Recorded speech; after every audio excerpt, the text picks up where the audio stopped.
तो बिहार की राजनीति में आज हम लोग बात करने वाले हैं, बिहार में की राजनीति में बदलते घटनाक्रम को लेकर के। देखिए, बिहार की राजनीति में हमने कहा था कि नीतीश कुमार ने अपना पिटारा खोलना शुरू कर दिया, और ऐसा वैसा नहीं खोला। आप समझिए कि कौन ऐसा वर्ग नहीं इसको उन्होंने लाभान्वित नहीं किया।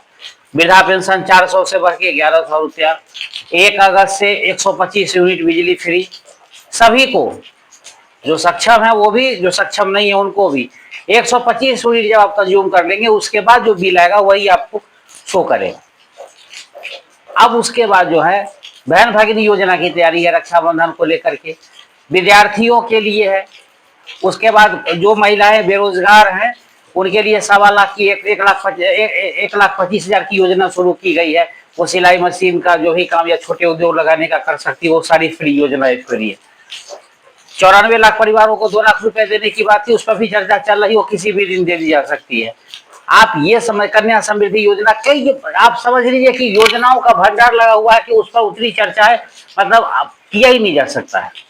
बिहार में ऐसा पहली बार हुआ है, मतलब नीतीश कुमार को यह समझ में आ गया है कि बिहार की राजनीति में अगर इस बार परचम लहराना है तो किसी न किसी तरह से जनता में जो थोड़ा सा भी उनके प्रति जो नाराजगी है उसको दूर करने के लिए इन तमाम योजनाओं को देना जरूरी है। ऐसा नहीं है कि योजनाएं सब खराब है, योजनाएं ठीक ही हैं, और विपक्षी दल भी ऐसी योजनाओं की बात कर रहे थे। इससे कोई नया परिवर्तन होने की बात उनको लग रहा था कि अगर हम करेंगे तो राजनीति हमारी ओर मुड़ जाएगी। लेकिन नीतीश कुमार को लगा कि सत्ता में हम हैं तो मैं क्यों ना पहले पूरा कर दूं। मैंने कहा था कि जो तेजस्वी यादव है उनको लग रहा था कि ये खजाना खोलेंगे तो बगल के राज्य में आप चलिए तो झारखंड में जेएमएम को कामयाबी मिली थी, इसके अलावा कर्नाटक में कांग्रेस को मिली थी। तो उनको लगा था कि और महागठबंधन का जो है तो उनका तरीका यही है कि आप हिमाचल की स्थिति देख ही रहे हैं। बिहार में जब तक नरेंद्र मोदी की सरकार है यानी कि जब तक एनडीए की सरकार है, नीतीश कुमार के खजाना उसी पे आधारित है। अगर यही महागठबंधन की सरकार होती तो बिहार को शायद इतना पैकेज नहीं मिला रहता। उस समय नीतीश कुमार के इतने हाथ खुले नहीं होते। जो बिहार का बजट है उसी के हिसाब से आप रेवड़ियां बांटेंगे ना। तो अब रेवड़ियां बांटने में इनको अभी मिल रहा है तो ले दनादन दे दनादन, ये वाली स्थिति है। उधर से लेते जाओ इधर देते जाओ, इसीलिए नीतीश कुमार सफल हो पा रहे हैं। यही अगर सरकार मान लीजिए बदल जाती है, राजनीति में कुछ भी हो सकता है, तो उस समय क्या होगा। 7 लाख टीचर हो गए, अभी 1 लाख की बहाली और होने वाली है। 8 लाख टीचर बिहार जैसे राज्य में, जिसका बजट कितना है सो आप जान लीजिए। तो आप उस स्थिति में इसके अलावा शिक्षा कर्मी या आपको स्वास्थ्य कर्मी हो गए, अन्य सारी योजनाएं चलती हैं, तो इन सब स्थिति में क्या होगा। तो बिहार की कैसी स्थिति बदलने वाली है, क्या परिदृश्य होने वाला है अगर दो सरकार, जो चाहे केंद्र में जिसकी सरकार हो, अगर वो बिहार पे ध्यान नहीं दे तो जिस प्रकार की रेवड़ी बटी है बिहार में, उसको, उस पैकेज को पूरा करना आसान नहीं होगा। खैर, अब इन चीजों से क्या हुआ है कि तेजस्वी यादव का, मैंने कहा था ना कि उनका जो वादों का खजाना है वो, मतलब अब वो उनके पास कुछ पैकेज ही नहीं रह गया कि हम जनता के बीच में क्या लेकर के जाएंगे। आप क्या कहेंगे कि हम आपको ये दे देंगे, कहाँ, अब इससे ज्यादा कहाँ से देंगे।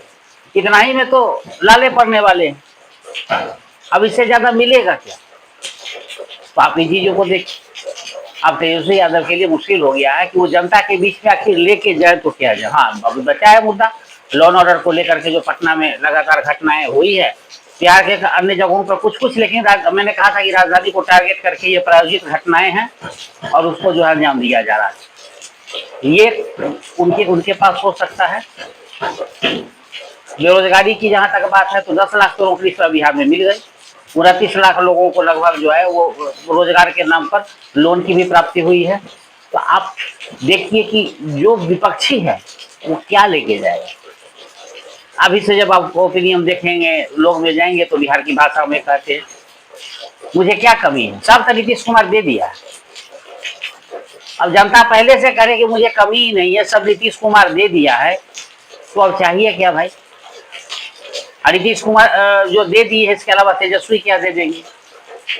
लोकसभा चुनाव की खटाखट योजना आप लोग याद ही होगी। क्या हुआ था, चुनाव के बाद लोग लाइन में लग गए थे, जहां से उनको सरकार नहीं बनी, तब भी लोग को उससे मतलब नहीं कि सरकार नहीं बनी। आपका स्थानीय विधायक या एमपी जीता है, खटाखट लाइए फटाफट दीजिए।